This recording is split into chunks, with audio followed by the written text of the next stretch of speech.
एक छोटे से गांव में जहां मिट्टी की महक और लोकगीतों की गूंज हर शाम गूंजती थी, वहीं एक दिया बेचने वाला रामलाल रहता था। वह अपनी पत्नी गंगा और छोटे बेटे मधु के साथ बहुत ही साधारण जीवन जीता था।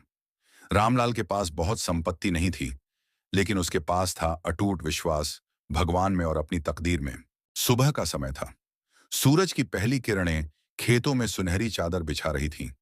रामलाल अपनी छोटी सी झोपड़ी के बाहर बैठकर मिट्टी के दिए बना रहा था।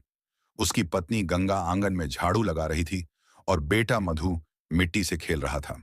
गंगा चिंतित स्वर में, हर साल दिवाली पर उतने दिए नहीं बिकते जितनी मेहनत करते हो। इस बार कुछ और काम करने का सोचो। रामलाल मुस्कुराते हुए, गंगा, भगवान जो देगा वही मिलेगा। मेरी तकदीर में जितना लिखा है उससे ज्यादा न मिलेगा न कम। गंगा आश्चर्य से, लेकिन मेहनत भी तो जरूरी है ना। रामलाल हंसते हुए। मेहनत तो कर रहा हूं, लेकिन जो नसीब में लिखा है वही होगा। रामलाल अपने सिर पर एक टोकरी भरकर दिए ले जाता है। गांव के हाट में लोग तरह तरह की चीजें बेच रहे थे, मिठाइयां, कपड़े, खिलौने। लेकिन रामलाल के दियों को खरीदने कोई नहीं आता। एक ग्राहक दिए देखते हुए, बाजार में बहुत दुकानें हैं, तुम्हारे दिए क्यों लूं?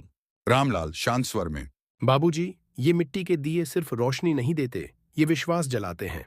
जब दिया जलता है तब घर में शुभता आती है। लेकिन ग्राहक चला जाता है। रामलाल निराश नहीं होता। वह बैठकर भगवान का नाम जपने लगता है। शाम हो रही थी।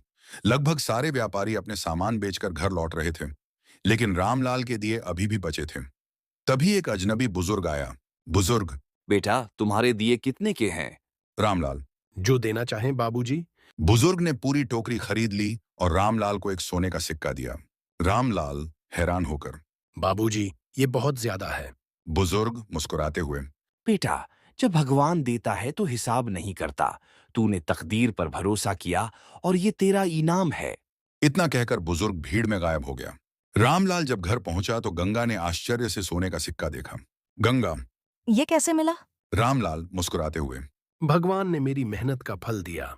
अगली सुबह वह सिक्का लेकर सुनार के पास गया। सुनार ने कहा, यह कोई आम सिक्का नहीं है, यह बहुत पुराना और अनमोल है। तुम्हें इसके लाखों मिल सकते हैं।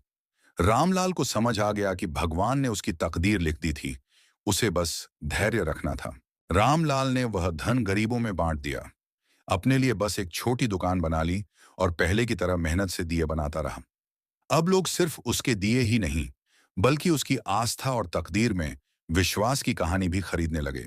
इस कहानी का निष्कर्ष ये है, जो अपने काम में ईमानदारी और भगवान पर विश्वास रखता है, उसकी तकदीर कभी उसे खाली हाथ नहीं लौटाती।